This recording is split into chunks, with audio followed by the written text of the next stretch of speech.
How many college students does it take to screw in a light bulb? Well, it only takes one, but it might take them more than 5 years to complete. Hello, my name is Larry, and I have 5 tips that I want to share with you about college. They will involve books, your degree plan, picking the right college, improving your study habits, and also helpful websites. Okay, now a little bit about myself. Well, after high school, I went directly to UTA. However, I was a sophomore because throughout my high school career, yeah, throughout high school, I also attended a community college, so that allowed me to become a sophomore. But my first year at UTA was pretty awful because I had a lot of C's and I actually failed one course. My GPA was like a 2.5. But anyhow, I found out you could go to Japan throughout at my first year at UTA, so I took the opportunity. Worked for 5 months and I got a scholarship and I took out loans so I could have this opportunity. It was pretty fun. And I lived in this apartment right here. Also, I traveled to Taiwan during the break. Pretty awesome, pretty awesome. But the thing is, when I came back from my study abroad experience, I accidentally took the wrong course and I failed pretty much 2 major courses that would prevent me from taking anything else, which was calculus and chemistry. So at that point, I was at the crossroads of either dropping out or or graduating. And I chose to graduate, so I did whatever it took to finish. Basically, I overloaded myself and took as much as possible so I could graduate within 2 years. And that's what happened. So after 2 years of hard work and 29 classes later, I graduated with a computer engineering degree. Yeah, so in 4 years, I managed to take 65 courses, and I want to give you some tips that I learned.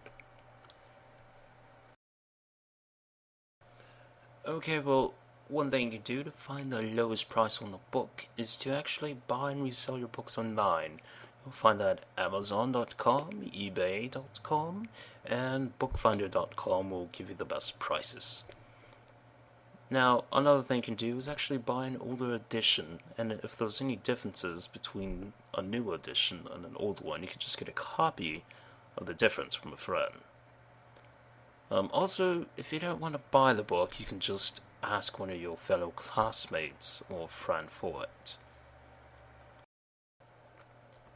Okay, so here's an example. Let's say you need this book called Applied Calc, and you have 2 options: either buy it from the university or buy it online. If you buy from the university bookstore, it's going to cost you approximately $90 with tax. But if you buy it off Amazon, it's going to cost you around $30. And if you want the best possible price, try bookfinder.com, where you can find it for $18. Okay, so there's a girl who goes to her professor during his office hours, and she says to him, "Oh, Professor, I'll do anything to pass this upcoming exam." "Anything you want." And the professor goes, "Anything?" She goes, "Anything, Professor, anything you want." And he goes, "Okay." Then he leans up close to her, against her ear, and he says, "Would you study?" Okay, now for some degree advice. Basically, don't major in a worthless degree. By a worthless degree, I mean your starting pay would be lower than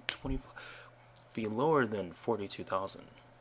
So if you go on payscale.com, they have an article called Best Undergrad College Degrees by Salary. You see the top 10 deal with engineering and mathematics, and they get paid around 60,000 a year for the starting pay. Now if we go all the way to the bottom, you'll notice that social work, education, and art, they get paid around 30,000, or yeah, around 30,000 for their starting pay. So try to avoid degrees like these. Now, review your degree online. Basically, the two best places you can review them or find information about your degree is Student Review Center, studentsreview.com and myedu.com. Also, follow your degree plan yourself because your advisors can make mistakes and you can end up wasting a lot of time taking the wrong courses. So here's my degree plan for computer engineering. Basically, throughout each semester, I would cross off the courses that I've taken, and then I would plan for the next ones. If you don't have this type of diagram, it's best to make it yourself, so that you're always on track. And the last tip I have for degree advice is to finish as soon as possible. You can do this by testing out of courses, and I've tested out a few courses. Some courses I've tested out were Intro to Programming and Object-Oriented Programming. Also take summer school courses and take more classes per term. So try to find your undergrad or your graduate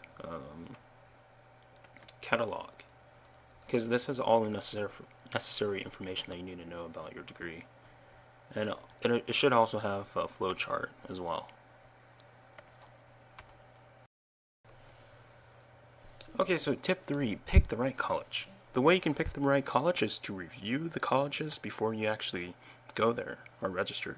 One of the best places you can go is studentsreview.com, and they provide a lot of useful information such as written reviews from undergrad and graduate students, and they also have an overall rating for the college. There's a lot more information, so just go to it. Also, instead of going to college, you can go to trade school or take an apprenticeship. You'll find that you'll learn a lot more useful information, but you're not going to get as broad education as you would from college. Okay, and the thing you want to remember is that your college degree gets you the interview, but it actually doesn't get you the job. So what you want to do is have internships throughout your college years. So one of the two main reasons why students drop out of college is because of their academic performance and financial pressures. If you can have assistance, that'll be awesome for your finances. What I did, I just took out loans to pay for it. Okay, so now some tips on improving your studies. The best thing you can do is read different books. Also, you can study past exams, quizzes, and notes. And you can, I think the best thing you should do though is actually work with a group of people to do these two things right here. Form a study group and review past examinations and quizzes. Also, always study for exams, because throughout my first year at college, at UTA, I actually didn't study for some of the exams, and I failed most of those tests, so that didn't work out. So always try to cram the last night, if you so happen not to study at all. Okay, and most exams normally require 2 or 4 days of study to pass them. So here's the learning pyramid. The top is your retention rate for lectures, which is about 0. Yeah, about like 0 to 5%. But when you read a book, your retention rate is 10%. However, if you have a discussion with other fellow classmates and you teach other people, you're more likely to remember what you learned.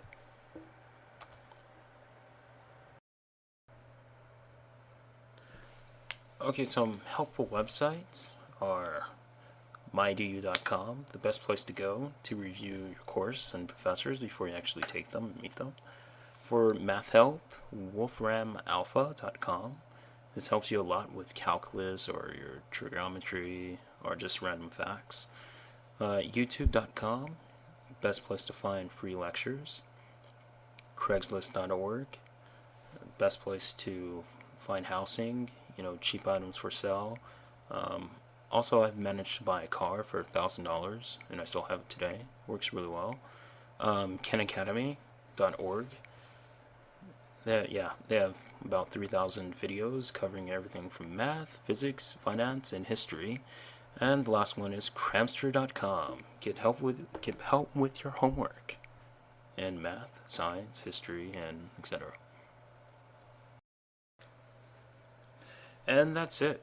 Those are my 5 tips about college. And I'd like to leave you with this video I found off of YouTube called Proof College is a Fraud. Provides a different viewpoint in college, and you might enjoy watching it. Thank you.